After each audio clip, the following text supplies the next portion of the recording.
In your small business, appointments matter, right? You plan for them, you role play them to help you increase your odds at closing the deal. You booked your day around this appointment. Maybe even you were depending on this appointment so that you could close the deal because you have bills to pay. You may even see it as an inconvenience in your world. In this video, I share with you what you should do when those appointments cancel. Let's get started. I'm Coach Jeremy Williams, owner and head coach at Red Hawk Coaching.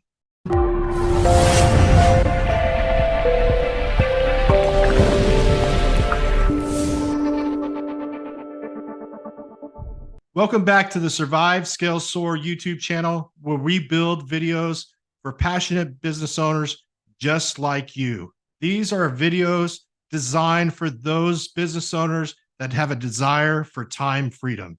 So today we're talking about when somebody cancels an appointment. What do you do? Well, the first thing you're going to do when someone cancels an appointment is that you're going to remember that everything starts with mindset. You may have this appointment scheduled first thing in the morning, and you get that dreaded call or text saying, hey, we're going to need to either cancel it or reschedule it. And it's going to set the tone for the day if you allow it. So when that happens, take a deep breath. As Chris Heller, former CEO of Keller Williams, once said to me, as Jeremy, count to three. 1, 2, 3, and just let it go. See, everything starts with mindset. And guess who gets to choose mindset? You. Second thing that you need to remember when someone cancels an appointment or needs to reschedule is to have some flexibility and provide some alternatives. You know, as much as we want everything to work according to plan, there's going to be times when things are outside of your control for that person that was going to meet with you. You have to understand that. Don't take it personally. It's just life. And so when they call to make that cancellation, be prepared to share with them alternatives. Hey, I know you can't meet with me today at 10 a.m. Would you be able to meet with me at these times? And give them some options.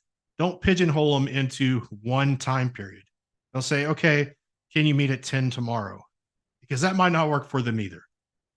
So give them 2 or 3 options that are available within your schedule so they feel like they have control in making a decision to reschedule that appointment.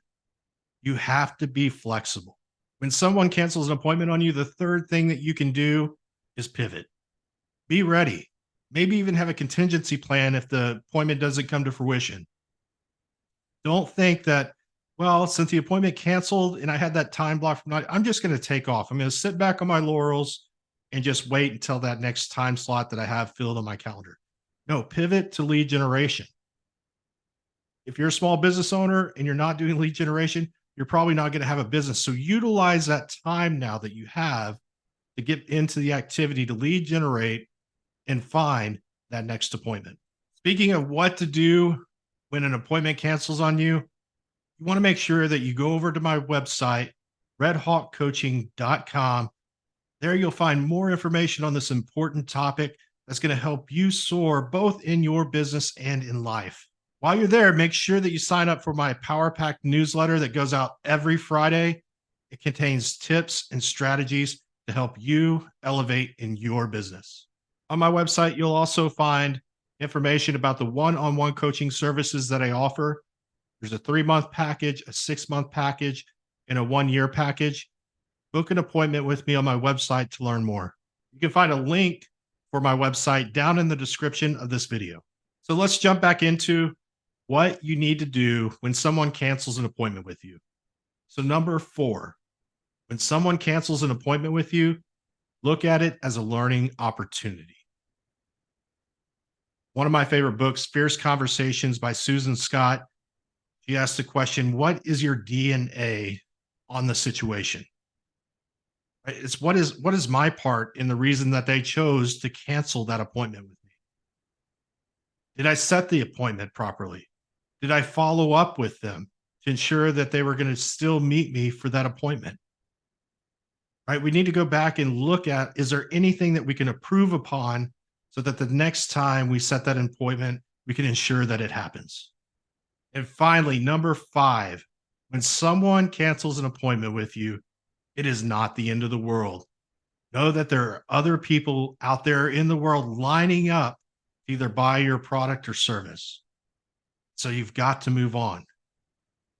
Right? It goes back and circles back to mindset, doesn't it? Like we have to get over it. We have to learn our lessons from it. We also have to know there are people in line ready to utilize our services. And if we're sitting there and we're sulking over the lost appointment, we're going to miss the opportunities that are right in front of us. And I know that you're better than that and that you want your business to be successful. So, like they say, pull yourself up by the bootstraps, get yourself up, dust yourself off, and just keep going. Being an entrepreneur is not easy. It requires setting appointments in most businesses, especially if you're on the sales side of business. It's all about appointments. And so if one cancels on you, don't give up. Just keep going. You've got this. I know you do. Now that I shared with you 5 things that you could be doing the next time someone cancels an appointment on you, we're not done yet. I've got 3 more things that I want to share with you before the end of this video. So let's get to those quickly. Number 1, when you set an appointment, send them a calendar invite. That's going to require you getting their email address. Send them that calendar invite. And guess what? If they don't accept it, then you know there's a potential that they may cancel on you. So it gives you another opportunity or reason to follow up. If they do accept it, it goes on to their calendar. And the likelihood of them showing up at that specific time goes up. I use this method for my coaching business. I send all my coaching clients calendar invites. When they accept it, I know it's on their calendar too. It's simple and it's easy. Just send them the calendar invite. It's going to increase the chances of you holding that appointment.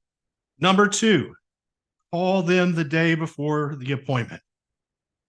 If you go to the orthodontist like I do, or any of the doctors out there, they're going to call you the day before the appointment to confirm that you're still coming in. They're not going to assume that the appointment that was scheduled was going to be held. They're going to call and ask you to confirm.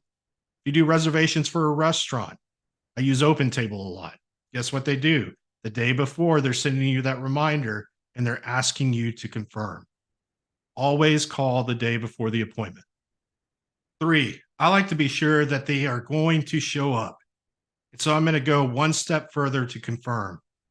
The day of the appointment, no matter what time the appointment is, I'm going to send them a text and an email to remind them of the appointment.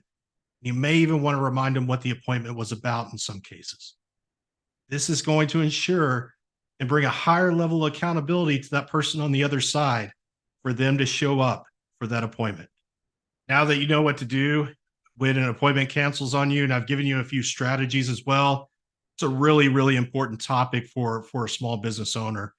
I want you to know this isn't it.